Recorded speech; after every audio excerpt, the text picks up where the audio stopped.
નમસ્તે વિદ્યાર્થી મિત્રો, આજે આપણે લો ઓફ કેમિકલ રિએક્શનની એટલે કે કેમિકલ કોમ્બિનેશન રાસાયણિક સંયોગીકરણના નિયમોની ચર્ચા કરવાના છીએ. જેમાં આજના લેક્ચરમાં આપણે 4 નિયમો જોવાના છે અને આજનું જે બોર્ડ વર્ક હું કરીશ ઓલરેડી મેં એની PDF ફાઇલ તમને સ્ટડી મટીરિયલમાં આપેલી છે, તો એકવાર તમારા રફમાં અને એકવાર પાકી નોટમાં લખવાની છે. બીજી વાત એ કે આજે જે હું નિયમો ભણાવું એ તમારી જ્યારે ત્રિમાસિક, 6 માસિક કે ધોરણ 11ની વાર્ષિક પરીક્ષા આવે એના થિયરી માટે પણ આ પ્રશ્ન ખૂબ જ મહત્વનો છે અને હું પૂછવાનો પણ છું. રેડી? તો માત્ર MCQ બેઝ આજના ટોપિકની ચર્ચા નથી કરવાની, પણ તમારે થિયોરિટિકલી એટલે કે પ્રશ્ન પણ લખવાનો થશે. હું પેપરમાં પણ 3 થી 4 માર્કમાં આ નિયમો પૂછવાનો છું, તો ખાસ આની તૈયારી કરવી. રેડી? અને કોમ્પિટિટિવ એક્ઝામમાં આજના ટોપિકમાંથી પણ MCQ પૂછે, પણ થિયરીમાં પણ હું તમને આ પ્રશ્ન પૂછવાનો છું. તો જોઈએ આપણે રાસાયણિક સંયોગીકરણના નિયમો. રેડી? તો લો ઓફ રાસાયણિક સંયોગીકરણ, સંયોગ થવું એટલે જોડાવું, કોમ્બિનેશન થવું, જોડાવું. Ready? Law of chemical combination. હવે જો કોમ્બિનેશનનો સ્પેલિંગ ઇનકેસ ન વંચાતો હોય તો તમને એ આવડવું જોઈએ. Ready? Law of chemical combination એટલે કે રાસાયણિક સંયોગીકરણના નિયમો. તો એમાં સૌ પ્રથમ નિયમની આપણે વાત કરી તો દળ સંચયનો નિયમ. સિમ્પલ નિયમ છે એકદમ, દળ સંચયનો નિયમ, જેને ઇંગ્લિશમાં કહેવાય law of mass conservation. Conservation પણ કોનું? માસનું. મતલબ શું? લો ઓફ માસ, લો એટલે નિયમ, લો ઓફ માસ કન્ઝર્વેશન એટલે કે દળ સંચયનો નિયમ. તો ઈસવીસન 1789 રેડી એન્ટોની લેવોઇઝિયર, આ નામનો વૈજ્ઞાનિક એન્ટોની લેવોઇઝિયર,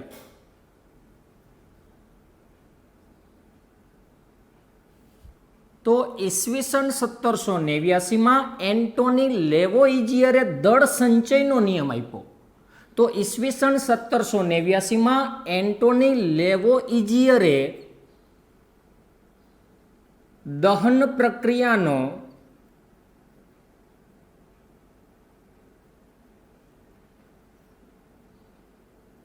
કાળજીપૂર્વક અભ્યાસ કરી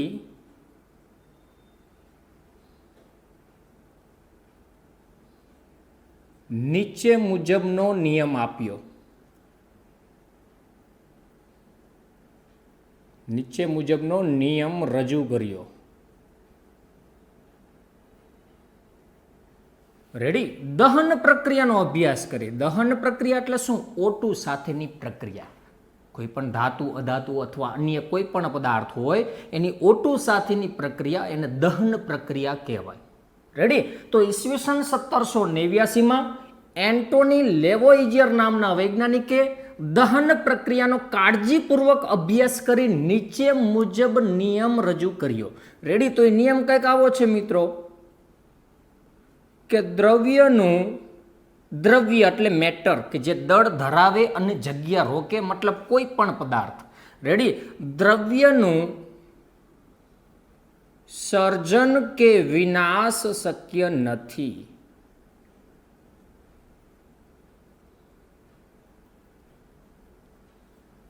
રેડી? દ્રવ્યનું સર્જન કે વિનાશ શક્ય નથી. બસ આટલો જ નિયમ. મતલબ કોઈ પણ દ્રવ્ય આપણે ઉત્પન્ન કરી શકતા નથી. કોઈ પણ પ્રક્રિયા દરમિયાન જે દ્રવ્ય હોય એનું સર્જન કે વિનાશ આપણે કરી શકતા નથી. એને એક સ્વરૂપમાંથી બીજા સ્વરૂપમાં તમે રૂપાંતરણ કરી શકો, પણ એનો વિનાશ પણ શક્ય નથી અને એનું સર્જન પણ શક્ય નથી. રેડી? મતલબ માનો હું એક્ઝામ્પલ તરીકે લઉં કે આ કાર્બન છે એની દહન પ્રક્રિયા કરી આપણે O2 સાથે. રેડી? તો એમાંથી બંને CO2 અને કાંઈક એનર્જી રિલીઝ થાય. એટલે કે આ પ્રક્રિયા દરમિયાન પ્લસ ઈ એટલે શું? જો મિત્રો આ પ્રક્રિયકો છે એમાંથી આ નિપજ બની, નિપજ તરીકે CO2 છે અને વધારાની એનર્જી એટલે કે ઉષ્મા, શક્તિ, ઉર્જા મુક્ત થઈ, તો આ પ્રક્રિયા જે રહી એ ઉષ્માક્ષેપક પ્રક્રિયા હોય. જે પ્રક્રિયા દરમિયાન ઉર્જા મુક્ત થતી હોય એને ઉષ્માક્ષેપક કહેવાય. અને બીજી વાત એ કે આ પ્રક્રિયા છે શું? ઓક્સાઇડનું નિર્માણ થયું, કાર્બન ડાયોક્સાઇડ. એ કાર્બનના ઓક્સાઇડનું નિર્માણ થયું. અને મિત્રો ખાસ ધ્યાન રાખજો કે ઓક્સાઇડ નિર્માણની પ્રક્રિયા ઉષ્માક્ષેપક હોય. પછી આ ફોસ્ફરસનો ઓક્સાઇડ તમે બનાવો કે કોઈ પણ ધાતુનો ઓક્સાઇડ બનાવો, જે પ્રક્રિયા દરમિયાન ઓક્સાઇડ બનતો હોય દહન પ્રક્રિયાના અંતે, તો એ પ્રક્રિયા ઉષ્માક્ષેપક હોય એટલે કાંઈક એનર્જી મુક્ત થતી હોય. રેડી? હું એમ કહું કે અહીંયા કાર્બન જેનું પરમાણ્વીય દળ 12 છે, તો અહીંયા હું 12 ગ્રામ લઉં જ્યારે કાર્બન, અને ઓક્સિજનનું પરમાણ્વીય દળ 16 હોય તો આ 32 ગ્રામ લઉં મિત્રો. રેડી? તો પ્રક્રિયકોનું જેટલું તમે દળ લીધું હોય એ દળનો સરવાળો કરો ને એટલું દળ તમને નિપજનું મળે. તો કાર્બનના 12 અને ઓક્સિજનના 16 એટલે 2 ઓક્સિજન, તો 16 દુ 32, 32 ને 12 44, તો આ 44 ગ્રામ થશે. મતલબ શું કે આ 12 ગ્રામ વધતા 32 ગ્રામ એટલે કે જે પ્રક્રિયકો લીધેલા હોય એનું જે દળ હોય એ દળ જ તમને નિપજનું પ્રાપ્ત થવાનું છે. એટલે કે અહીંયા હકીકતમાં તો આ માસ કન્ઝર્વેશન લો છે. માસ એટલે દળ, એટલે કે અહીંયા જે માસ હશે એ જ માસ અહીંયા કન્ઝર્વ થશે. સમજાય? અહીંયા 44 ગ્રામ છે તો અહીંયા તમને 44 ગ્રામ જ મળે. એ 44 માંથી અહીંયા 46 નો થઈ જાય. સમજાય કહેવાનો મતલબ? કે 44 માંથી 40 નો થાય, એવું આ કહેવા માંગે. દ્રવ્યનું સર્જન કે વિનાશ શક્ય નથી, એટલે કે પ્રક્રિયકોનું જે દળ હોય એનો સરવાળો કરો એટલે એટલું તમને નિપજનું દળ મળે. મતલબ આ પ્રક્રિયા જે છે એ દળ સંચયના નિયમને અનુસરે છે. દળ સંચયના નિયમને અનુસરે છે. રેડી? અને આ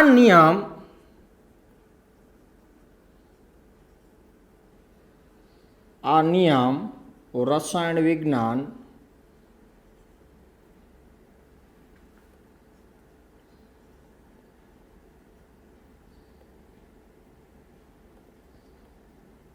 પાછળથી થયેલા વિકાસ માટે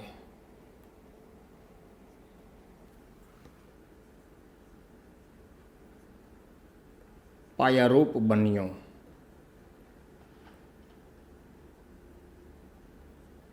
આ નિયમ રસાયણ વિજ્ઞાનમાં જે પાછળથી જે રસાયણ વિજ્ઞાનનો વિકાસ થયો ને એ નિયમ માટે આ નિયમ રહ્યો ને દળ સંચયનો એ પાયારૂપ બન્યો. ફરીથી 1789માં એન્ટોની લેવોઇઝિયર નામના વૈજ્ઞાનિકે દહન પ્રક્રિયાનો કાળજીપૂર્વક અભ્યાસ કર્યો અને નીચે મુજબનો નિયમ આપ્યો. તમે જે પ્રક્રિયા લીધી છે ને એ પણ દહન પ્રક્રિયા જ છે, કારણ કે O2 સાથેની પ્રક્રિયાનું ઓક્સાઇડનું નિર્માણ થાય અને આ પ્રક્રિયા ઉષ્માક્ષેપક હોય.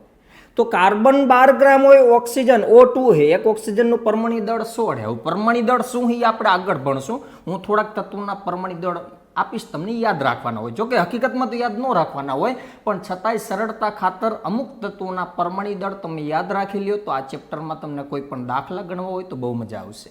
રેડી? બાકી એક્ઝામમાં પરમાણ્વીય દળ તો તમને આપી દે છે, પણ છતાં આપણે અમુક તત્વોને યાદ રાખશું. તો કાર્બનનું પરમાણ્વીય દળ 12 ગ્રામ, ઓક્સિજન 16 દુ 32, તો 12 ગ્રામ હોય, આ 32 ગ્રામ હોય તો 32 ને 12 44 થશે મિત્રો. તો આ 44 ગ્રામ છે, તો તમને નિપજ પણ કેટલી મળે? 44 ગ્રામ મળે. તો આ જેટલું અહીંયા દળ એ બધું દળ અહીંયા કન્ઝર્વ થાય. પ્રક્રિયકોનું જેટલું કુલ દળ હોય એ જે તમને નિપજનું દળ મળે તો સમજી લેવાનું દળ સંચયના નિયમનું પાલન થાય છે. રેડી? અને આ નિયમ રસાયણ વિજ્ઞાનમાં પાછળથી થયેલા વિકાસ માટે પાયારૂપ બન્યો. તો આ પહેલો નિયમની વાત પૂરી થાય. દળ સંચયનો નિયમ એટલે કે દ્રવ્યનો વિનાશ કે એનું સર્જન શક્ય નથી. નિયમ આ છે, દ્રવ્યનું સર્જન કે વિનાશ શક્ય નથી. મતલબ એનું જે દળ હોય દળ કન્ઝર્વ થઈ જાય, માસ કન્ઝર્વેશન લો તરીકે ઓળખવામાં આવે. સેકન્ડ નંબરે વાત કરી મિત્રો, આ બાજુ જુઓ, બીજો નિયમ નિશ્ચિત પ્રમાણનો નિયમ.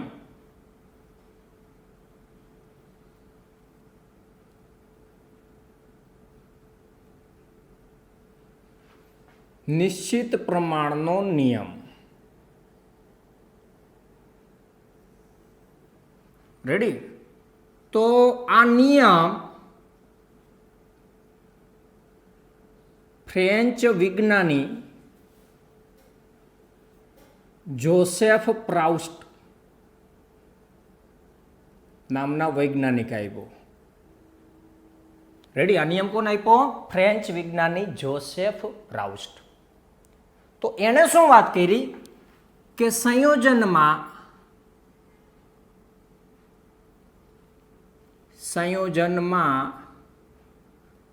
રહેલા તત્વોનું પ્રમાણ દળથી સમાન હોય છે.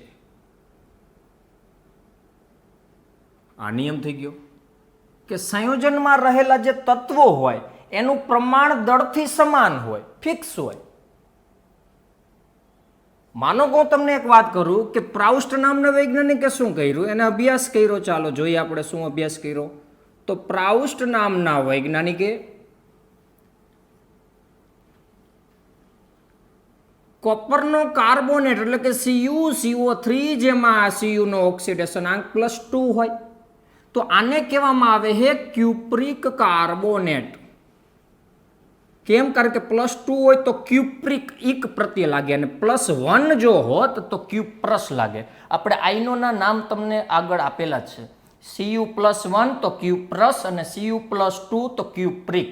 નાનો ઓક્સિડેશન આંક હોય તો અસ લાગે, ક્યુપ્રસ અસ, અને મોટો હોય તો ઇક લાગે, ક્યુપ્રિક. એવી રીતે Fe+2 હોય તો ફેરસ, Fe+3 હોય તો ફેરિક. સમજાય? તો અહીંયા ઇક લાગશે તો ક્યુપ્રિક કાર્બોનેટ. Cupric carbonate. તો આ ક્યુપ્રિક કાર્બોનેટ છે એના બે નમૂના લીધા મિત્રો. એક કુદરતી નમૂનો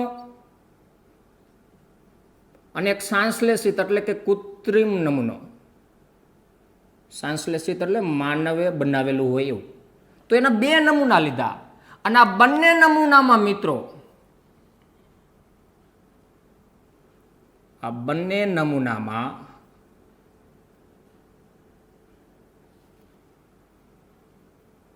બધા તત્વોનું પ્રમાણ દળથી સમાન જોવા મળ્યું. મતલબ શું? કે માનો કે આ ક્યુપ્રિક કાર્બોનેટ છે, એક કુદરતી રીતે ક્યુપ્રિક કાર્બોનેટ જે છે એમાં કોપર, કાર્બન અને ઓક્સિજનનું દળથી પ્રમાણ જોયું, અને એક સંશ્લેષિત ક્યુપ્રિક કાર્બોનેટ લીધો એમાં કોપર, કાર્બન અને ઓક્સિજનનું પ્રમાણ જોયું. તો અહીંયા જોઈએ આપણે કે એને શું કર્યું કે કુદરતી CuCO3 એટલે કે ક્યુપ્રિક કાર્બોનેટ લીધો અને કૃત્રિમ એટલે કે સંશ્લેષિત CuCO3 લીધું. રેડી? તો આમાં કોપરનું ટકાવાર પ્રમાણ દળથી ટકા અને કાર્બનનું ટકાવાર પ્રમાણ અને ઓક્સિજનનું ટકાવાર પ્રમાણનો અભ્યાસ કર્યો મિત્રો. એને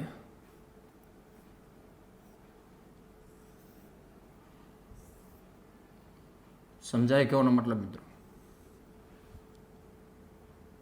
તો એનું ટકાવાર પ્રમાણ જે છે એ ટકાવાર પ્રમાણ કેવી રીતે નક્કી કરવું એ પછીની વાત છે, પણ આટલું કંઈક મળ્યું કે 51.35% કોપર જોવા મળ્યું, 9.74% કાર્બન જોવા મળ્યો અને 38.91% ઓક્સિજન જોવા મળ્યું.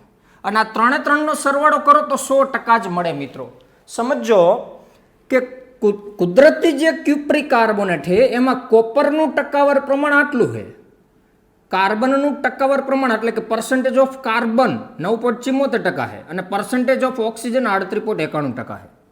પણ કયા કોપર કાર્બોનેટની વાત છે? તો કુદરતી રીતે પ્રાપ્ત થયેલો ક્યુપ્રિક કાર્બોનેટની વાત છે. પણ એને પછી શું કર્યું કે આમાં આના ત્રણેયનું ટકાવાર પ્રમાણ જોયું તો આટલું મળ્યું. પછી એને એક કૃત્રિમ નમૂનો લીધો, આપણે બનાવેલો સંશ્લેષિત નમૂનો લીધો કોપર કાર્બોનેટનો, અને એમાં કોપર, કાર્બન અને ઓક્સિજનનું ટકાવાર પ્રમાણ જોયું તો એ ટકાવાર પ્રમાણ પણ એટલું જ મળ્યું, એટલે કે 51.35, 9.74, રેડી, અને 38.91. મતલબ શું, એને એવી વાત કરી કે સંયોજનમાં રહેલા તત્વોનું પ્રમાણ દળથી સમાન હોય. આ ટકાવાર પ્રમાણ ઈ પર્સન્ટેજ વેઇટ બાય વેઇટ હે, એટલે કે W/W હે, પણ ઈ શું છે આપણે આગળ ભણશું. મતલબ આ ટકાવાર પ્રમાણ એટલે ગ્રામમાં એનું દળ થયું, એટલે કે 51.35 ગ્રામ કંઈક કોપર જોવા મળ્યો, 9.74 ગ્રામ કાર્બન જોવા મળ્યો અને 38.91 ગ્રામ ઓક્સિજન જોવા મળ્યો. એટલે કે આ ગ્રામમાં દર્શાવેલું દળ છે. તો એને અભ્યાસ કર્યો કે કુદરતી કોપર કાર્બોનેટ એટલે કે કુદરતી ક્યુપ્રિક કાર્બોનેટ હોય તો એમાં જે કોપર કાર્બન અને ઓક્સિજનનું ટકાવાર પ્રમાણ હોય એટલું જ કૃત્રિમ ક્યુપ્રિક કાર્બોનેટમાં પણ જોવા મળે. સમજાય કેવાનો મતલબ? એવી રીતે માનો કે બીજું એક ઉદાહરણ લે. આ એક ઉદાહરણની વાત પૂરી થઈ. તો આ શું થયું કે કોઈ પણ સંયોજન હોય, માનો તમે કોપર કાર્બોનેટના કોઈ બી નમૂના લ્યો, એ અમેરિકાનો ક્યુપ્રિક કાર્બોનેટ હોય કે પાકિસ્તાનથી તમે ક્યુપ્રિક કાર્બોનેટ લીધેલો હોય કે ઇન્ડિયાનો ક્યુપ્રિક કાર્બોનેટ હોય, એમાં દરેક તત્વોના ટકાવાર પ્રમાણ એટલે કે દળથી પ્રમાણ એનું કેવું હોવાનું? સેમ જ હોવાનું. બસ આ નિયમ આવું કહેવા માંગે છે. માનો કે બીજું ઉદાહરણ લઉં કે હું કુદરતી પાણી લઉં, વરસાદનું પાણી, કુદરતી પાણી. કુદરતી પાણી એટલે કે H2O. સમજાય કેવાનો મતલબ? H2O. અને માનો કે કૃત્રિમ પાણી લઈએ આપણે, લેબોરેટરીની અંદર હાઇડ્રોજન અને ઓક્સિજનની પ્રક્રિયા કરાવીને પાણી બનાવેલું છે. રેડી? તો કૃત્રિમ પાણીની વાત કરી તો આમાં હાઇડ્રોજન અને ઓક્સિજનના પ્રમાણની વાત કરી તો 2:1 પ્રમાણ છે. એમ આમાં પણ હાઇડ્રોજન અને ઓક્સિજનના પ્રમાણની વાત કરી તો એનું પ્રમાણ પણ 2:1 જ છે.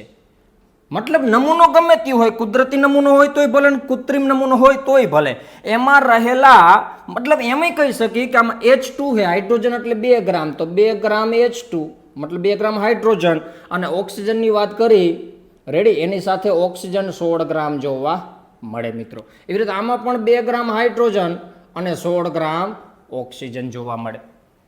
મતલબ શું કે કોઈ પણ સંયોજન હોય, H2O લીધું તો H2O લીધું, પણ વરસાદનું પાણી હોય કે પછી તમે બનાવેલું પાણી હોય, દરિયાનું પાણી હોય તોય ભલે, સરોવરનું, ઝરણાનું, કૂવાનું, રેડી, નદીનું પાણી હોય તોય ભલે, ગમે તે પાણીનો તમે નમૂનો લેશો તેમાં હાઇડ્રોજન અને ઓક્સિજનનું જે દળથી પ્રમાણ છે કે 2 ગ્રામ હાઇડ્રોજન સાથે 16 ગ્રામ ઓક્સિજન જ જોડાયેલો હોય. કારણ કે હાઇડ્રોજનનું પરમાણુ દળ 1 છે, પણ અહીં 2 હાઇડ્રોજન એટલે મેં 2 ગ્રામ લખ્યું, તો 2 ગ્રામ હાઇડ્રોજન અને 16 ગ્રામ ઓક્સિજન, 2 ગ્રામ હાઇડ્રોજન અને 16 ગ્રામ ઓક્સિજન, મતલબ કે એનું દળથી પ્રમાણ સમાન જ હોય. પછી નદીનું પાણી હોય તોય ભલે, ટેપ વોટર હોય, નળનું પાણી હોય તોય ભલે, વરસાદનું પાણી હોય તોય ભલે, ઝરણાનું પાણી હોય તોય ભલે, સરોવરનું પાણી હોય તોય ભલે, રેડી, હિમાલય ઓગળતો હોય ને બરફમાંથી પાણી બન્યું હોય તોય પણ ભલે, હાઇડ્રોજન પેરોક્સાઇડનું વિઘટન થઈને પાણી બને છે, H2O2 માંથી ને H2O બને છે, એ હોય તો પણ ભલે, પણ એ સંયોજનમાં રહેલ દરેક તત્વનું પ્રમાણ દળથી સમાન જોવા મળે. રેડી? આવું પ્રાઉસ્ટ નામના વૈજ્ઞાનિકે વાત કરી. કારણ કે એને ક્યુપ્રિક કાર્બોનેટનો અભ્યાસ કર્યો, એને કુદરતી ક્યુપ્રિક કાર્બોનેટ જોયું અને એને કૃત્રિમ લીધો. દરેકમાં આ બંને નમૂનામાં રહેલા દરેક તત્વોનું ટકાવાર પ્રમાણ નક્કી કર્યું. આ ટકાવાર પ્રમાણ હકીકતમાં એનું દળ જ છે, જેટલા ટકા એટલું દળ ગ્રામમાં. તો કોપરનું ગ્રામમાં વજન કેટલું? 51.35 દળ, મતલબ એટલા ગ્રામ દળ એનું થશે. તો એટલું જ આમાં જોવા મળે. તો બંને નમૂનામાં આ પ્રમાણ કેવું હોવાનું? સમાન. પછી પાણી જોવો કે અન્ય કોઈ પણ સંયોજન, કોઈ બી કમ્પાઉન્ડ લઈ લો, પદાર્થ ઈને ઈ જ હોવો જોઈએ, પણ એ કુદરતી કે કૃત્રિમ હોવો જોઈએ, અલગ અલગ જગ્યાએથી પ્રાપ્ત કરેલો હોય, પણ પદાર્થ એક જ છે. આ બંને પદાર્થ એક જ છે, માત્ર એ સ્ત્રોત જુદા જુદા. જો આ વરસાદનું પાણી છે, આપણે બનાવેલું પાણી છે, અથવા એક નદીનું પાણી હોય, એક સરોવરનું હોય. સમજાય? તો એમાં H2O તો હાઇડ્રોજન અને ઓક્સિજન એ ચોક્કસ પ્રમાણમાં જ જોડાય. સમજાય કહેવાનો મતલબ? એટલે કે એમાં રહેલા દરેક તત્વોનું દળથી પ્રમાણ કેવું હોવાનું? સમાન જ હોવાનું. તો આને કહેવાય નિશ્ચિત પ્રમાણનો નિયમ. રેડી? તો બંનેનો સ્ક્રીનશોટ લઈ લ્યો, લેવો હોય તો. બાકી આ જ વસ્તુ મેં તમને સ્ટડી મટીરિયલમાં મૂકેલી જ છે, PDF ફાઇલ. એમાંથી તમારે એકવાર રફમાં, એકવાર તમારે પાકી નોટમાં ઉતારવાનું છે. છતાં તમે સ્ક્રીનશોટ લઈ લ્યો. તો 2 નિયમો જોયા. દળ સંચયનો નિયમ, જેને માસ કન્ઝર્વેશન લો કહેવાય. રેડી? મતલબ કે દ્રવ્યનું સર્જન કે વિનાશ શક્ય નથી, એ નિયમ હતો. જ્યારે અહીંયા નિયમ શું છે? સંયોજનમાં રહેલા તત્વોનું પ્રમાણ દળથી સમાન હોય. એટલે કે કોઈ પણ સંયોજનમાં તત્વોનું ટકાવાર પ્રમાણ હોય ને એ ફિક્સ હોય. પછી એનો સ્ત્રોત ભલે ગમે તે હોય, કુદરતી હોય, કૃત્રિમ હોય, ગમે તે તમે નમૂનો લઈ લો. એમાં રહેલા દરેક તત્વોનું દળથી પ્રમાણ સમાન હોય. રેડી, સ્ક્રીનશોટ લઈ લ્યો. તો આ બે નિયમો પૂરા થશે, પછી આગળ વધી. ઓકે મિત્રો, ત્રીજો નિયમ જોવો છે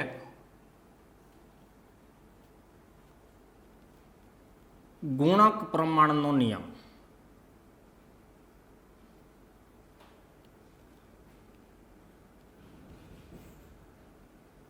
તો આ નિયમની વાત કરવામાં આવે તો 1803 માં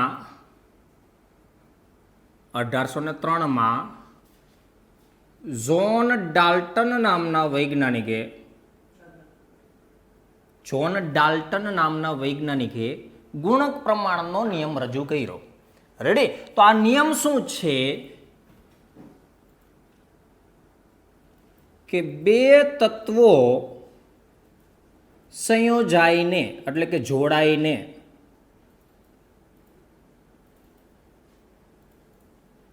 એકથી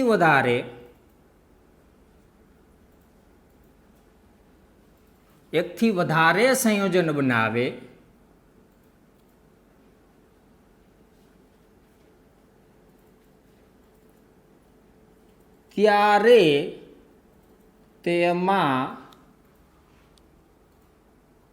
ત્યારે તેમાં કોઈ એક તત્વના નિશ્ચિત દળ સાથે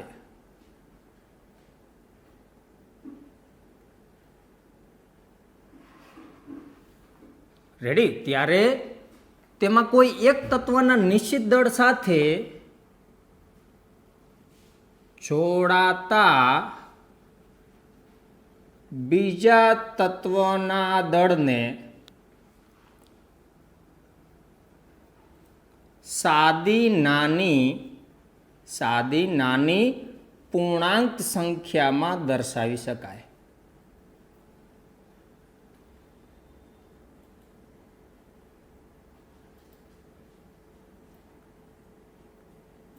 ઉદાહરણ લેશો એટલે વધારે આઈડિયા આવશે. શું કહેવા માંગે કે જ્યારે કોઈ બે તત્વો સંયોજાતા હોય અને એકથી વધારે સંયોજન બનતા હોય ત્યારે આ જે સંયોજન બને છે એમાં કોઈ એક તત્વનું દળ નિશ્ચિત હોય, તો નિશ્ચિત દળ સાથે બીજું જે તત્વ હોય એના દળને તમે સાદી નાની પૂર્ણાંક સંખ્યાની મદદથી દર્શાવી શકો. મતલબ માનો બે જુદા જુદા તત્વો લઉં હું, હાઇડ્રોજન અને ઓક્સિજન. તો હાઇડ્રોજન અને ઓક્સિજન એકબીજા સાથે જોડાય તો બે સંયોજન બનાવે. એક તો H2O બનાવી શકે અને H2O2 પણ બનાવી શકે. તો આ પાણી છે, આ હાઇડ્રોજન પેરોક્સાઇડ છે, પેરોક્સાઇડ. આ પાણી, તો આ બે સંયોજન બનાવ્યા, એકથી વધારે સંયોજન બનાવ્યા. જ્યારે બે તત્વો સંયોજાય, હાઇડ્રોજન અને ઓક્સિજન સંયોજાય અને એકથી વધારે સંયોજન બનાવે તો આ બનાવ્યા. અર્થાત માનો કે પ્રક્રિયા લખું કે આ H2 જે છે એની પ્રક્રિયા O2 પણ 1/2 O2 સાથે પ્રક્રિયા થાય તો H2O બને મિત્રો. અને એવી જ રીતે H2 ની પ્રક્રિયા જ્યારે O2 સાથે થાય તો H2O2 બને, મતલબ હાઇડ્રોજન પેરોક્સાઇડ બને. આ પાણી છે, હાઇડ્રોજન પેરોક્સાઇડ છે મિત્રો. મતલબ શું અહીંયા જોજો મિત્રો કે H2 મતલબ બે હાઇડ્રોજન, એક હાઇડ્રોજનનું પરમાણુ દળ 1 હોય તો આ 2 ગ્રામ છે. અને અહીંયા 1/2 આ રિએક્શન સંતુલિત છે બંને પ્રક્રિયા. O2 માં ઓક્સિજન 2 છે પણ 1/2 મતલબ એક ઓક્સિજન, અને એક ઓક્સિજનનું પરમાણુ દળ થાય 16 તો આ 16 ગ્રામ છે. સમજાય કહેવાનો મતલબ? તો એમાંથી H2O એટલે હાઇડ્રોજનના 2 અને ઓક્સિજનના 16 તો 16 ને 2 18 ગ્રામ. તો 18 ગ્રામ પાણી બને મિત્રો. એવી રીતે અહીંયા H2 છે મતલબ આ 2 ગ્રામ મિત્રો. એક હાઇડ્રોજનનું પરમાણુ દળ 1 હોય, પરમાણુ દળ શું છે આગળ ચર્ચા કરશું આપણે. તો 2 હાઇડ્રોજનનું 2 થશે 2 ગ્રામ, અને એની સાથે 2 ઓક્સિજન છે. અહીંયા 2 હતા પણ અહીંયા આગળ 1/2 છે એટલે ગણાય એક જ. અહીંયા એક ઓક્સિજનનો પરમાણુ થશે, અહીંયા O2 છે એટલે 2 ઓક્સિજનનો પરમાણુ થશે તો 16 દુ ને 32 મતલબ આ 32 ગ્રામ થશે. અને જે H2O2 બને એમાં હાઇડ્રોજન 2 છે એટલે 1 ને 1 2 એટલે 2E, અને 16 દુ 32 આ તો 32 ને 2 34 મતલબ અહીંયા 34 ગ્રામ તમને H2O2 મળે મિત્રો. તો જોજો આ પ્રક્રિયા અને આ પ્રક્રિયામાં દળ સંચયના નિયમનું પાલન થાય છે કારણ કે 16 ને 2 18 18 ગ્રામ બને, 32 ને 2 34 34 ગ્રામ બને. મતલબ શું કે અહીંયા પ્રક્રિયકોનું જેટલું દળ હોય, માસ હોય, એ જ માસ નિપજમાં કન્ઝર્વ થાય, એટલે કે એટલું જ માસ તમને બંને પ્રક્રિયામાં જોવા મળે. તો આ બંને પ્રક્રિયામાં દળ સંચયના નિયમનું પાલન થાય છે. પણ અહીંયા કઈક વસ્તુ જુદી છે કે આ બંને પ્રક્રિયા એટલે કે બે તત્વો સંયોજાઈને એકથી વધારે સંયોજન બનાવે ત્યારે આ જે સંયોજન બનતા હોય, મતલબ કયા બે તત્વોથી બને? આ બે તત્વોથી, મતલબ હાઇડ્રોજન અને ઓક્સિજનની મદદથી આ બે સંયોજન બન્યા. રેડી? તો કહેવાની વાત શું છે કે કોઈ એક તત્વનું નિશ્ચિત દળ, જો આનું દળ નિશ્ચિત છે કે અહીંયા 2 ગ્રામ, અહીંયા પણ 2 ગ્રામ, તો આ નિશ્ચિત દળ થઈ ગયું. હાઇડ્રોજનનું દળ નિશ્ચિત છે બંને માટે, H2O બનાવતા હોય તો ભલે ને H2O2 બનાવતા હોય તો પણ ભલે. તો હાઇડ્રોજન જોજો બે તત્વો સંયોજાઈને એકથી વધારે સંયોજન બનાવે ત્યારે તેમાં કોઈ એક તત્વના નિશ્ચિત દળ સાથે, તો હાઇડ્રોજનનું દળ અહીં નિશ્ચિત છે, એની સાથે જોડાતા બીજા તત્વો એટલે કે ઓક્સિજનની વાત છે. રેડી? એના દળને સાદી નાની પૂર્ણાંક સંખ્યામાં દર્શાવી શકાય. તો હું અહીંયા લખી શકું કે 16 અને આ 32 ની વાત કરવી છે મિત્રો. 16 અને 32 મતલબ અહીંયા એક વાર 16 તો બીજી વાર 32 છે, એટલે કે 16:32 ની ઓક્સિજન પ્રક્રિયા કરે છે. 16:32 16 વડે ભાગી નાખો તો 1:2 મળશે તમને. તો આ સાદી નાની પૂર્ણાંક સંખ્યા મળી કહેવાય. બસ આ નિયમ જે છે એને ગુણક પ્રમાણનો નિયમ કહેવાય. હાઇડ્રોજનનું દળ નિશ્ચિત છે, જો કોઈ એક તત્વના નિશ્ચિત દળ સાથે, તો આનું દળ નિશ્ચિત છે, એની હારે જોડાતા બીજું તત્વ એટલે ઓક્સિજન છે, તો એનું જે દળ રહ્યું ને, રેડી, એના દળને એટલે કે 16 ગ્રામ અને 32 ગ્રામને એટલે કે 16:32 ને 1:2 ની મદદથી તમે દર્શાવી શકો. એટલે કે સાદી નાની પૂર્ણાંક સંખ્યાની મદદથી રેશિયા સ્વરૂપ, મતલબ 1:2 રેશિયો આ સ્વરૂપે તમે દર્શાવી શકો એવી વાત છે. માનો કે બીજું ઉદાહરણ લઉં મિત્રો, હું આનું બીજું ઉદાહરણ લઈ ચાલો કે આપણે લેશું, આ બાજુ લઈ લઈએ મિત્રો. અહીં જો હું એમ કહું કે નાઇટ્રોજન અને ઓક્સિજનથી જે સંયોજન બને એની વાત કરી, તો હું લઉં માનો કે નાઇટ્રોજન અને ઓક્સિજનથી N2O પણ બને. રેડી? પછી વાત કરી કે N2O, બરોબર, N2O લઈ નાઇટ્રોજનના જુદા જુદા ઓક્સાઇડ. કેમ? કારણ કે નાઇટ્રોજન -3 થી +5 સુધી ઓક્સિડેશન આંક દર્શાવે. તો અહીંયા આપણે લેશું NO, પછી લઈએ આપણે N2O3, પછી લેશું આપણે NO2 અને પછી લેશું આપણે N2O5.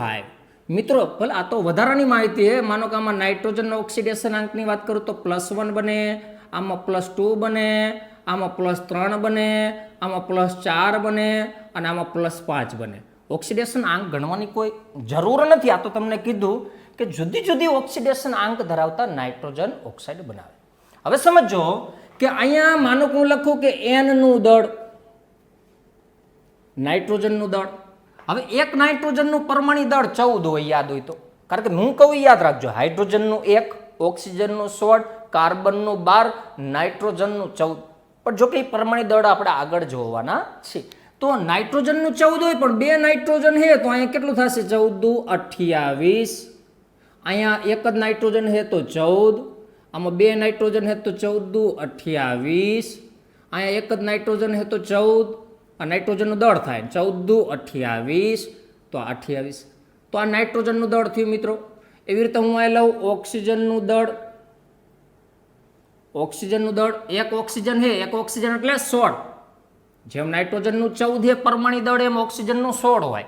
તો એક ઓક્સિજન 16, અહીંયા પણ એક ઓક્સિજન તો 16, જ્યારે અહીંયા 3 ઓક્સિજન તો 16 તરી 48, અહીંયા 2 તો 16 દુ 32 અને અહીંયા 5 તો 16 પંચા 80. સમજાય મેં શું કર્યું? એક નાઇટ્રોજનનું 14 તો 14 દુ 28, એક નાઇટ્રોજન તો 14, બે નાઇટ્રોજન તો 14 દુ 28, એક નાઇટ્રોજન તો 14, બે નાઇટ્રોજન તો 28, એક ઓક્સિજન તો 16, એક ઓક્સિજન તો 16, 3 ઓક્સિજન તો 16 તરી 48, બે ઓક્સિજન 16 દુ 32 અને 5 ઓક્સિજન તો 16 પંચા 80.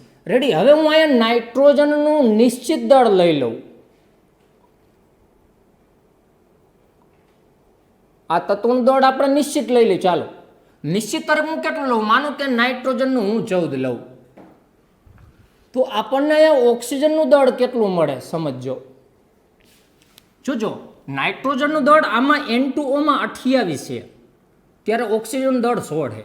પણ જો નાઇટ્રોજનનું નિશ્ચિત દળ હું ફિક્સ કરી નાખું 14 જ લેવું, હાલ 14 જ લેવું, આપણે ફિક્સ કરી નાખી, નિશ્ચિત કરી નાખી 14, તો 28 એ 16 હોય, નાઇટ્રોજનનું દળ 28 હોય ત્યારે ઓક્સિજન દળ 16 છે. તો નાઇટ્રોજન દળ 14 લઈએ એટલે કે 28 ના અડધા 14, તો પછી 16 ના અડધા કેટલા મળે તમને? 8. તો ઓક્સિજનનું દળ 8 મળે તમને. હવે અહીંયા 14 તો 14 હોળ, તો 14 હોળ, એકદમ સરળ છે. અહીંયા 28 48, તો 28 ના અહીંયા અડધા લીધા છે, નાઇટ્રોજનનું દળ 28 ની જગ્યાએ 14 ફિક્સ લીધું આપણે, સમજાય? તો 28 48, તો 14, 28 ના અડધા 14, તો 48 ના અડધા 24 થશે મિત્રો. એવી રીતે વાત કરી કે હવે અહીંયા 14 લઈએ મિત્રો આપણે, 14, ત્યારે અહીંયા 32 છે, તો અહીંયા 14 લઈએ તો અહીંયા 32 જ મળે મિત્રો. હવે અહીંયા 28 છે પણ આપણે 14 લઈએ તો અહીંયા 80 ના અડધા પણ કેટલા મળે આપણને? 40 મળે મિત્રો. મતલબ શું થયું? મતલબ અહીંયા 8 જેમ 16 જેમ 24 જેમ 32 જેમ 40 છે. મતલબ 8 જેમ 16 જેમ 32 જેમ 24 જેમ 32 જેમ 40 છે. આનો મતલબ શું થયું? 8 વડે ભાગી નાખી તો 8 1 8, 8 2 16, 8 3 24, 8 ચોક 32 અને 8 પચું 40. મતલબ આ સાદી નાની પૂર્ણાંક સંખ્યાની મદદથી દર્શાવી શકાય, સમજાય? આ જુદા જુદા નમૂના લીધા છે, એમાં નાઇટ્રોજનનું દળ આટલું છે, ઓક્સિજનનું દળ આટલું છે. પણ જો તમે નાઇટ્રોજનનું દળ ફિક્સ કરી નાખો તો મળતા ઓક્સિજનનું જે દળ છે એ સાદી નાની પૂર્ણાંક સંખ્યાની મદદથી દર્શાવી શકાય. તો આ પણ ગુણક પ્રમાણના નિયમનું જ એક્ઝામ્પલ છે. આવી રીતે હું માનું કે ઉદાહરણ લઉં કે ચાલો N2O અને H2O, શું આમાં ગુણક પ્રમાણનો નિયમ લાગુ પડે? ના. કેમ? કારણ કે નાઇટ્રોજન અને ઓક્સિજન, હાઇડ્રોજન ઓક્સિજન, જોજો આમાં કુલ તત્વો 3 પ્રકારના થઈ ગયા. જ્યારે આમાં હું એમ કહું આમાં 2 જ પ્રકારના તત્વો છે, નાઇટ્રોજન ઓક્સિજન, નાઇટ્રોજન ઓક્સિજન. પણ અહીંયા નાઇટ્રોજન ઓક્સિજન આવી રહ્યા, હાઇડ્રોજન ને ઓક્સિજન, તો 3 પ્રકારના તત્વો હોય તો એને ગુણક પ્રમાણનો નિયમ લાગુ પડે નહીં. એવી રીતે માનો કે હું અહીંયા આવું કંઈક લઉં કે NH3 અને NO2, તો આને પણ લાગુ ન પડે. હું અહીંયા લઉં માનો કે CO2 અને અહીંયા લઉં CS2, તો આને લાગુ ન પડે કારણ કે આમાં 3 પ્રકારના કુલ તત્વો થઈ ગયા. જો એક કાર્બન, એક ઓક્સિજન અને એક સલ્ફર, એક નાઇટ્રોજન, એક હાઇડ્રોજન અને એક ઓક્સિજન. તો આને ગુણક પ્રમાણનો નિયમ લાગુ પડતો નથી. ગુણક પ્રમાણનો નિયમ લાગુ પડે નહીં.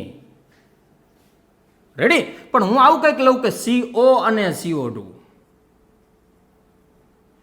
સમજાય? અથવા હું લઉં PCl3 અને PCl5, અથવા હું લઉં SO2 અને SO3, તો આ બધાને લાગુ પડે કારણ કે આમ 2 જ પ્રકારના તત્વો છે, 2 જ પ્રકારના તત્વો છે મિત્રો. રેડી? તો આને ગુણક પ્રમાણનો નિયમ લાગુ પાડી શકાય. સમજાય કેવો મતલબ? રેડી? તો આટલી જ વસ્તુ સ્ક્રીનશોટ લઈ લો, પછી આપણે આગળ વધી. તો મિત્રો આપણે 3 નિયમો જોયા, રાસાયણિક સંયોગીકરણના 3 નિયમો જોયા. એમાં નંબર 1 દળ સંચયનો નિયમ, નંબર 2 નિશ્ચિત પ્રમાણનો નિયમ, નંબર 3 ગુણક પ્રમાણનો નિયમ, અને હવે 4 કરશું નિયમ નંબર 4 જે છે ગેલ્યુસેકના સંયોજકતા કદનો નિયમ.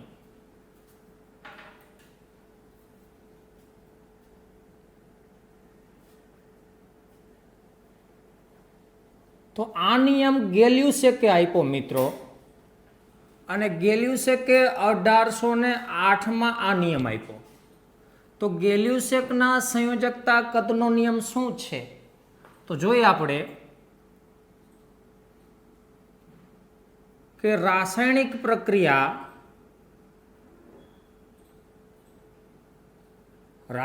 પ્રક્રિયામાં વાયુઓ સંયોજાતા હોય એટલે કે જોડાતા હોય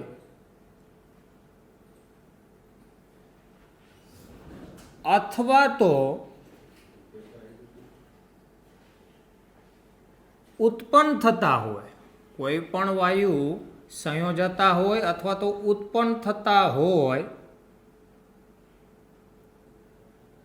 ત્યારે જો વાયુઓ સમાન તાપમાને અને દબાણે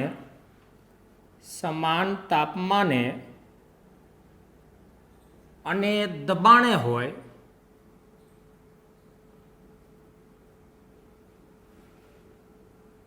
તો તેમના કદ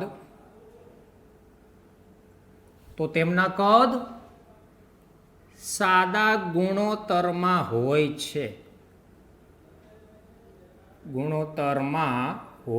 બસ આટલો જ નિયમ છે, એકદમ સિમ્પલ છે મિત્રો. શું કહેવા માંગે છે જોઈએ આપણે. રેડી? કે કોઈ પણ રાસાયણિક પ્રક્રિયા થતી હોય એમાં જો વાયુ સંયોજાતા હોય, વાયુ જોડાય એકબીજા રે અથવા તો વાયુ બનતો હોય. રેડી? જો આ વાયુઓ સમાન તાપમાને અને દબાણ હોય, આ શબ્દ મહત્વના છે, સમાન તાપમાને અને દબાણે હોય તો તેમના કદ સાદા ગુણોત્તરમાં હોય. અર્થાત શું? માનો કે આપણે લઈ H2 વાયુ છે મિત્રો, એની પ્રક્રિયા જ્યારે O2 સાથે થાય મિત્રો, આ પણ વાયુ છે, અને એમાંથી માનો કે H2O બને છે, આ પણ વાયુ છે, પાણીની વરાળ બને, પાણીની બાષ્પ બને મિત્રો. તો રિએક્શન સંતુલિત કરી તો અહીંયા 1/2 આવશે, 1/2 O2 એટલે 2 હાઇડ્રોજન અને O2 1/2 મતલબ 1 ઓક્સિજન, એટલે એમાંથી H2O બને. હવે આ ત્રણે વાયુ સમાન તાપમાને અને સમાન દબાણે છે.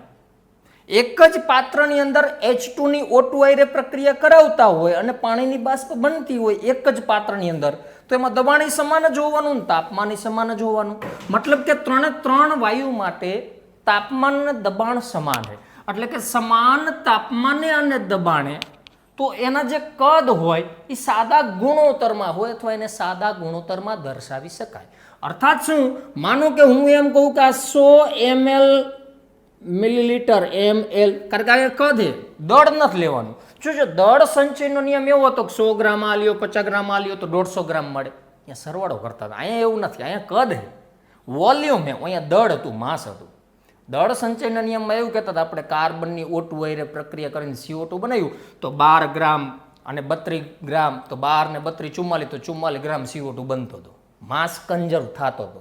જે પ્રક્રિયકોનું દળ હોય ને એટલું જ નિપજનું મળતું હતું, કારણ કે એનું સર્જન કે વિનાશ શક્ય નથી. એ દળ સંચયનો નિયમ હતો. પણ અહીં કદની વાત કરવાની છે કે 100 ml હોય. પણ તમે સમજો કે આ રિએક્શન સંતુલિત છે, મતલબ આની આગળ કાંઈક છે, મતલબ એક તો છે, આની આગળ 1/2 છે, અહીંયા કાંઈ નથી, મતલબ એક તો છે જ. એનો મતલબ શું થયું મિત્રો? સમજો ખાસ કે આનું પ્રમાણ શું છે કે જ્યારે આ 1 હોય ત્યારે આનું અડધું હોય, 1/2 હોય, અને ત્યારે આ શું હોય? 1 હોય મિત્રો. મતલબ 1/2:1. સમજાય કેવાનો મતલબ? મતલબ આ જ્યારે 1 હોય ત્યારે અડધું હોય, આ અડધું હોય ત્યારે આ ડબલ હોય, એટલે કે આ 1 હોય ત્યારે આ 1 હોય. તો આગળ જાય 1 ને 1/2 ના 1 શું છે? તો એ તત્વયોગમિતીય ગુણક છે, જેને સ્ટોઇકિયોમેટ્રિક કોએફિશિયન્ટ કહેવાય, પણ જેની ચર્ચા આપણે આગળ કરવાના છીએ. તો આને તત્વયોગમિતીય સહગુણક કહેવાય, સ્ટોઇકિયોમેટ્રિક કોએફિશિયન્ટ, જેને SC સ્ટોઇકિયોમેટ્રિક અને C એટલે કોએફિશિયન્ટ, તત્વયોગમિતીય સહગુણક. રેડી? તો SC ની મદદથી દર્શાવવામાં આવે. રેડી? તો શું કહેવા માંગી જો કે જ્યારે આ 1 હોય ત્યારે અડધું હોય, તો આ 100 ml હોય મિત્રો, તો આ 50 ml હોય. તો આ કેટલું હોય? 100 અને 50, 150 ml નહીં. જ્યારે આ 100 ml હોય તો અડધું હોય, આ 100 ml હોય તો આ પણ 100 ml જ મળે મિત્રો. સમજો, આ દળ સંચયનો નિયમ નથી. આ 1 હોય તો આ અડધું હોય, તો આ 100 હોય તો આ એનું અડધું એટલે 50 ml હોય. આ 1 હોય ત્યારે આ 1 છે. સમજાય? મતલબ આ 100 ml છે ત્યારે આ 100 ml જ હોય. આ અડધું હોય તો આ ડબલ હોય, તો આ 50 ml છે તો એનું ડબલ 100 ml થાય. સમજી શકો? આ સંયોજકતા કદનો નિયમ, ગેલિવસેકના સંયોજકતા કદનો નિયમમાં શું વાત છે કે જ્યારે વાયુઓ એકબીજારે સંયોજાતા હોય અથવા તો વાયુ ઉત્પન્ન થતો હોય, જો આ દરેક વાયુ સમાન તાપમાને અને દબાણે હોય તો તેના જે કદ રહ્યા ને એને તમે સાદા ગુણોત્તરમાં દર્શાવી શકો. એટલે કે જ્યારે 1 ml હોય, 100 ml મતલબ એને 1 કહી દો, 50 ml તો આ થશે 1/2 ml, રેડી, અને આ થશે 100 ml એટલે 1, મતલબ 1 જેમ 1/2 જેમ 1 એને સાદા ગુણોત્તરમાં દર્શાવી શકાય, એને સાદા ગુણોત્તરમાં દર્શાવી શકાય. રેડી. બીજું એક્ઝામ્પલ લઈ, માનો કે આપણે લઈ N2 ડાયનાઇટ્રોજન વાયુ હે મિત્રો, એની પ્રક્રિયા H2 સાથે કરાવી, ડાયહાઇડ્રોજન પણ વાયુ હે મિત્રો, અને એમાંથી બને છે NH3 એમોનિયા વાયુ હે મિત્રો. આ ત્રણે વાયુ સમાન તાપમાન અને દબાણે છે. આ એક ઉદાહરણ થયું. આ બીજું ઉદાહરણ લઈ છે મિત્રો આપણે. હવે રિએક્શન બેલેન્સ કરવું હોય તો N2 છે તો અહીંયા 2 મોલ મૂકશું, 72 ને 6 તો અહીંયા 3 દુ 6 હાઇડ્રોજન. આ રિએક્શન બેલેન્સ થઈ ગયું. મતલબ શું થયું આનો કે જ્યારે N2 આગળ કાંઈ નથી, મતલબ એક તો છે જ, કાંઈ નથી મતલબ એક તો હોય જ, તો આનો તત્વિકમિતીય સહગુણક 1 છે. મતલબ શું થયો કે જ્યારે આ 1 હોય ત્યારે આ એનું 3 ગણું હોય, ત્યારે આ એનું મતલબ આ એક હોય ત્યારે આ 2 હોય, મતલબ આ 1 હોય ત્યારે આ 3 હોય, આ 3 હોય ત્યારે આ 2 હોય. રેડી. તો N2 જે છે એનાથી 3 ગણો ડાયહાઇડ્રોજન વાયુ વાયરી પ્રક્રિયા કરે.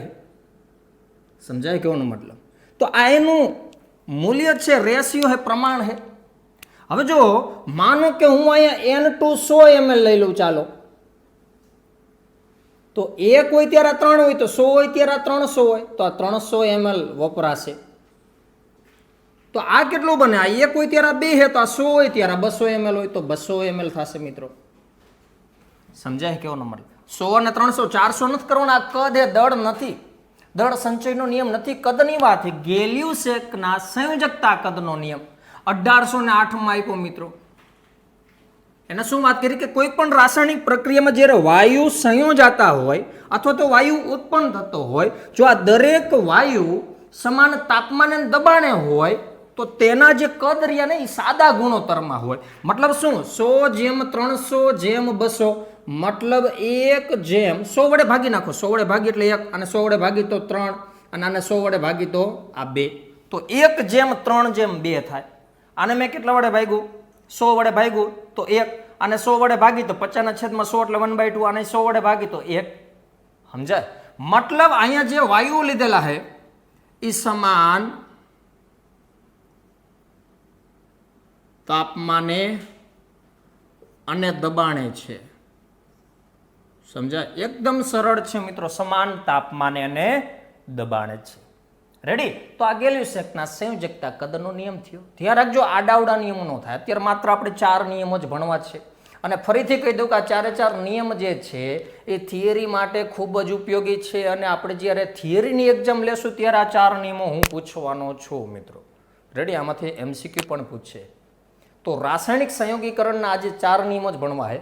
આગળ આવશે એવોગેડ્રો અને ડાલ્ટનની ચર્ચા આપણે કરશું, પણ અત્યારે માત્ર આ 4 નિયમ, જેમાં દળ સંચયનો નિયમ, નિશ્ચિત પ્રમાણનો નિયમ, રેડી, ગુણક પ્રમાણનો નિયમ, અને એક ગેલિવસેકના સંયોજકતા કદનો નિયમ. બીજી વસ્તુ એ માત્ર થોડાક તત્વો અને એના હું તમને પરમાણુ ક્રમાંક આપી દઉં અને એનું પરમાણ્વીય દળ આપું, એ આપણે યાદ રાખવાનું હોય. પરમાણ્વીય દળ શું છે એ ડીપમાં નેક્સ્ટ લેક્ચરમાં ચર્ચા કરશું, પણ આને સમજવા માટે હું તમને દળ આપી દઉં, એ અમુક તત્વોના દળ યાદ રાખી લેજો. જો કે દળ, પરમાણ્વીય દળ આપણે યાદ રાખવાના હોતા નથી, પણ છતાં તમે જો અમુક તત્વોના યાદ રાખી લેશો તો ગણતરી અને દાખલામાં ખૂબ જ મદદ કરશે. બાકી એક્ઝામમાં કોઈ પણ પરમાણ્વીય દળ પૂછતા નથી. દાખલો ગણવો હોય અને અણુભારની ગણતરી કરવી હોય તો પરમાણ્વીય દળ તમને આપી દે છે. પણ આપણે અમુક તત્વો લઈ અહીંયા કે હાઇડ્રોજન, તો અહીંયા હું લખીશ એનું પરમાણ્વીય દળ. તો આટલા યાદ રાખજો, હાઇડ્રોજનનું પરમાણ્વીય દળ 1 છે. જોજો પરમાણુ ક્રમાંક 1 છે, દળને આપણે અહીંયા દર્શાવી 1H1, 1H2, 1H3, એના 3 સમસ્થાનિક છે. પણ હાઇડ્રોજનનું દાખલામાં જ્યારે એનું પરમાણ્વીય દળ ધ્યાનમાં લેતા હોય તો એ કેટલું લેવાનું? આપણે 1, તો યાદ રાખજો. પછી વાત કરું હું, માનો કે કાર્બનનો પરમાણુ ક્રમાંક 6 છે, પણ પરમાણ્વીય દળ એનું 12 છે મિત્રો. પછી વાત કરીએ નાઇટ્રોજનનો પરમાણુ ક્રમાંક 7 છે પણ પરમાણુ દળ એનું 14 છે મિત્રો. પછી ઓક્સિજનનો પરમાણુ ક્રમાંક 8 છે પણ એનું પરમાણુ દળ 16 છે મિત્રો. રેડી. પછી વાત કરી માનો કે સોડિયમ લઈ, સોડિયમનો પરમાણુ ક્રમાંક 11 છે પણ પરમાણુ દળ એનું 23 છે. પછી લઈ આપણે એલ્યુમિનિયમ, એલ્યુમિનિયમનો પરમાણુ ક્રમાંક 13 છે પણ એનું પરમાણુ દળ 27 છે મિત્રો. પછી લઈ આપણે માનો ફોસ્ફરસ લઈ, ફોસ્ફરસનો પરમાણુ ક્રમાંક 15 પણ એનું પરમાણુ દળ 31. પછી સલ્ફરનો પરમાણુ ક્રમાંક 16 છે પણ એનું પરમાણુ દળ 32. આપણે પરમાણુ દળ ક્યાં દર્શાવી? અહીંયા દર્શાવી, ખબર હે ને? ડાબી સાઈડ નીચે પરમાણુ ક્રમાંક આ ઝેડ હે ને આ એ એટલે એટોમિક માસ છે, અહીંયા પરમાણુ દળ આવે મિત્રો. સમજાય કેવાનો મતલબ? અહીંયા આપણે પરમાણુ દળ દર્શાવતા હોય તો આ પરમાણુ ક્રમાંક છે અને આ પરમાણુ દળ છે. પછી ક્લોરીન લઈ તો પરમાણુ ક્રમાંક 17 છે પણ પરમાણુ દળ એનું 35.5 છે. પરમાણુ દળ કેવી રીતે નક્કી કરવામાં આવ્યા, સરેરાશ પરમાણુ દળ શું છે, આણ્વિક દળ શું છે, બધું ભણવાના છે. પણ છતાં આટલું અત્યારે તમે યાદ રાખી લ્યો. એના પછી વાત કરી કે માનો કે અહીંયા એફી લઈ, એફી પરમાણુ ક્રમાંક એફીનો 26 છે કારણ કે 1 થી 30 સુધી તો આપણે કરેલા જ છે. પરમાણુ ક્રમાંક આનો 26. રેડી. હવે અહીંયા પરમાણુ દળ કેટલું? તો આનું કંઈક આવશે 56. રેડી. અને લાસ્ટમાં એક લઈ લે હજી કોપર, પરમાણુ ક્રમાંક 29 છે. કોપર પછી ઝીંક, ઝીંકનો પરમાણુ ક્રમાંક 30 હોય, કોપરનો 29 હોય. તો આનો કંઈક છે 63.5. તો આટલા તત્વોના પરમાણુ દળ યાદ રાખી લેજો મિત્રો, ખાસ આ કોપી કરી લેજો. હવે જો પરમાણુ દળ, હાઇડ્રોજનનો પરમાણુ ક્રમાંક 1, પરમાણુ દળ 1. આ 6 દુ 12, 7 દુ 14, 8 દુ 16, 11 દુ 22 ને 1 23 જેવું છે. 13 દુ 26 કરતા વધારે, 15 દુ 30 કરતા વધારે, 16 દુ 32 છે, 17 દુ 34 કરતા વધારે, 26 દુ 52 કરતા વધારે, 29 દુ 58 કરતા વધારે. મતલબ શું કે જનરલી પરમાણુ દળ એ પરમાણુ ક્રમાંક કરતા ડબલ કે તેનાથી વધારે હોય, સિવાય કે હાઇડ્રોજન. હાઇડ્રોજનનો પરમાણુ ક્રમાંક 1 છે એનાથી ડબલ એ નથી ને વધારે નથી. બાકી બધા તત્વોમાં જુઓ જે પરમાણુ ક્રમાંક હોય એનાથી પરમાણુ દળ કાં તો ડબલ હોય ને કાં ડબલથી થોડુંક વધારે હોય. આ એક થોડાક રફ આઈડિયા આપ્યા, સમજાય? આપણે એ નથી યાદ રાખવાનું પણ આ પરમાણુ દળ આપણે યાદ રાખવાના છે. આટલા તત્વોના તમને ખૂબ જ મદદ કરશે. જોકે આમાંથી બહુ ભૂલી જાય તો મૂંઝાવાનું નથી. કેમ? કારણ કે દાખલા જ્યારે ગણશું આ ચેપ્ટરના આપણે તો તમને રકમની અંદર પરમાણુ દળ આપવામાં આવે છે, સમજાય? અને કોઈ પણ તમે બુકની રેફરન્સ બુકના જ્યારે આ ચેપ્ટરના દાખલા ગણશો અને પરમાણુ દળ ન આપેલું હોય તો આપણી જે પાર્ટ 1 કેમિસ્ટ્રી ધોરણ 11 એના પાછળ હાવ લાસ્ટમાં તમને બધા તત્વો અને એના પરમાણુ દળ આપેલા જ છે, પાછળ બુકમાં આપેલા છે. તો ક્યારેક એકવાર જોઈ લેજો. પણ આટલા તત્વોના પરમાણુ દળ આપણે વારંવાર ઉપયોગમાં લેવાના છે, તો આટલા તો ખાસ યાદ રાખી લેવાના. જો રહી જાય તો સારી વાત છે. રેડી. કારણ કે ડગલા ને પગલે આપણે લેવાના છે, કોઈ રકમમાં ન આપ્યું હોય. જોકે એક્ઝામમાં તો આપે જ છે, તો જ્યારે હોય ત્યારે આપણે પાછળ જોવું એના કરતાં સિમ્પલ વસ્તુ યાદ આપણને રહી જાય. રેડી. હવે મેં તમને એવી વાત કરી કે આજનો જે લેક્ચર રહ્યો એનું સ્ક્રીનશોટ લેવાની જરૂર નથી. કેમ? કારણ કે સ્ટડી મટીરિયલમાં ઓલરેડી મેં PDF સેન્ડ કરી છે. પણ તમે આનો એક સ્ક્રીનશોટ લઈ લેજો કારણ કે આ વસ્તુ મેં આમાં આપેલી નથી. તો તમે ડાયરેક્ટ સ્ટડી મટીરિયલમાં જે PDF મૂકેલી છે એને રફમાં એકવાર અને પાકી નોટમાં એકવાર લખજો, સાથે એક આનો સ્ક્રીનશોટ લઈ લ્યો અને આ પણ એકવાર રફમાં ને એકવાર પાકી નોટમાં લઈ લેજો. રેડી. તો આ 4 નિયમો અને આ વસ્તુ યાદ રાખવાની. 4 નિયમો થિયરી સ્વરૂપે પણ યાદ રાખવાના જ છે. રેડી. તો હાલ પૂરતું માત્ર આટલું. જય શ્રી કૃષ્ણ. આનો સ્ક્રીનશોટ લઈ લેજો.